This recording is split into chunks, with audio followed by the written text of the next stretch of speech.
যোৰহাটৰ ঢেকীয়াখোৱা বৰনামঘৰত মহাপুৰুষ মাধৱদেৱৰ 537 সংখ্যক আৱিৰ্ভাৱ মহোৎসৱ উদযাপন। আজি মহাপুৰুষ মাধৱদেৱৰ 537 সংখ্যক আৱিৰ্ভাৱ মহোৎসৱ আৰু এই উপলক্ষে এক উৎসৱমুখৰ পৰিৱেশৰ সৃষ্টি হয় যোৰহাটৰ ঐতিহাসিক ঢেকীয়াখোৱা বৰনামঘৰত। পুৱাৰ পৰাই জিলাখনৰ লগতে ৰাজ্যৰ ভিন্ন প্ৰান্তৰ ভকত বৈষ্ণৱ ঢেকীয়াখোৱা বৰনামঘৰত উপস্থিত হৈ ভক্তিৰসত বৰ যায়। এক কথাত ক'বলৈ গ'লে আজি গুৰুজনৰ পবিত্ৰ আৱিৰ্ভাৱ মহোৎসৱত দ্বিতীয় বৈকুণ্ঠপুৰীলৈ পৰিণত হয় ঢেকীয়াখোৱা বৰনামঘৰৰ চৌহদৰ লগতে সমগ্ৰ ঢেকীয়াখোৱা গাঁও। যোৰহাটৰ পৰা ধ্ৰুৱজ্যোতি পাছনৰ ৰিপৰ্ট AIN লাইভ।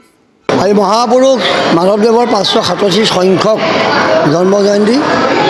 এই জন্মজয়ন্তী ভাগি তেখেতৰ এই পবিত্ৰ তীৰ্থক্ষেত্ৰত আমি এদিনীয়া কাৰ্যসূচীৰে উদযাপন কৰিবলৈ লোৱা হৈছে। পুৱাতে আমাৰ উষা কীৰ্তন হৈ গৈছে। ইয়াৰ পিছতে ভাগৱত সহ শোভাযাত্ৰা ভ্ৰমণ কৰি ঘূৰি আহিছে। এতিয়া শৰাই প্ৰতিষ্ঠা হ'ব। শৰাই প্ৰতিষ্ঠাৰ পিছতেই যোগান হ'ব, বৈকুণ্ঠ দেৱবাদ্য চৰ্চা হ'ব, নাম হ'ব আৰু তেখেতৰ ৰচিত ঘোষা প্ৰতিভাগ পাঠ হ'ব। আৰু এখনে আমি সভাও অনুষ্ঠিত কৰা হৈছে। এই সভাতেই গুৰুচৰিত্ৰ ভাগ পাঠ আৰু ব্যাখ্যা হ'ব। সংগীত মহাবিদ্যালয়ৰ ছাত্ৰ ছাত্ৰীসকলৰ দ্বাৰা নৃত্য গীত প্ৰদৰ্শন কৰা হ'ব। আৰু হাইস্কুলৰ শিক্ষান্ত পৰীক্ষাৰ সুখ্যাতে উত্তীৰ্ণ হোৱা ছাত্ৰ ছাত্ৰীসকলক আৰু উচ্চতৰ মাধ্যমিকৰ সুখ্যাতে উত্তীৰ্ণ হোৱা ছাত্ৰ ছাত্ৰীসকলক অভিনন্দনৰ আশীৰ্বাদ প্ৰদান কৰা হ'ব। তেনেধৰণে আমি কাৰ্যসূচীৰে আজি গুৰুজনক জন্মজয়ন্তী ভাগ উদযাপন কৰিম।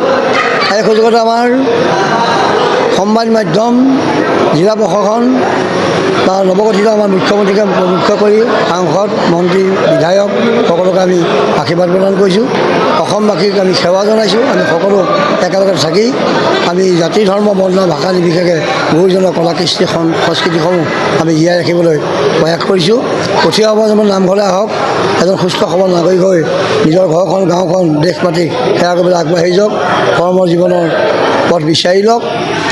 আৰু 2028 বৰ্ষত গুৰুজনে জ্বলাই থৈ যোৱা যিগছি বন্তি সম্পূৰ্ণ 500 বছৰ হ'ল। এই 500 বছৰত আমি খুব উলহ মালহেৰে গুৰুজনৰ জন্মজয়ন্তী ভাগ পতা হ'ব। সেয়ে আমি এই জন্মজয়ন্তী ভাগলৈ ভাৰতৰ প্ৰধানমন্ত্ৰী মহোদয়ক আমি নিমন্ত্ৰণ জনাম। মাননীয় মুখ্যমন্ত্ৰী, অসমৰ মুখ্যমন্ত্ৰী মহোদয়ৰ যোগেদি সকলো আহক। সকলো আহিলে আমাৰ গুৰুজনৰ কলা কৃষ্টি সংস্কৃতিসমূহ আমি প্ৰদৰ্শন কৰিব পাৰিম। সেয়ে ভাবিছোঁ এই সুযোগতে আমি সংবাদ মাধ্যমকে প্ৰমুখ্য কৰি আমি সকলোকে আশীৰ্বাদ প্ৰদান কৰি আছোঁ যে সংবাদ মাধ্যমে আমাৰ এই অনুষ্ঠানভাগি খুব বহলভাৱে প্ৰচাৰ কৰি ৰাইজৰ আগত দাঙি ধৰি আছে। সেয়া ভাবিছোঁ অসম চৰকাৰৰ আমাৰ যথেষ্টখিনি সহায় সহযোগ আছে, ৰাইজৰ অফুৰন্ত সহায় আছে। সকলো আহক, সকলো আমি একেলগে থাকি নামঘৰৰ ভেটি মজবুত কৰি ৰাখিবলৈ আমি আহ্বান জনাম। ধন্যবাদ। যিকোনো খবৰ আৰু বিজ্ঞাপনৰ বাবে যোগাযোগ কৰক 7896121996।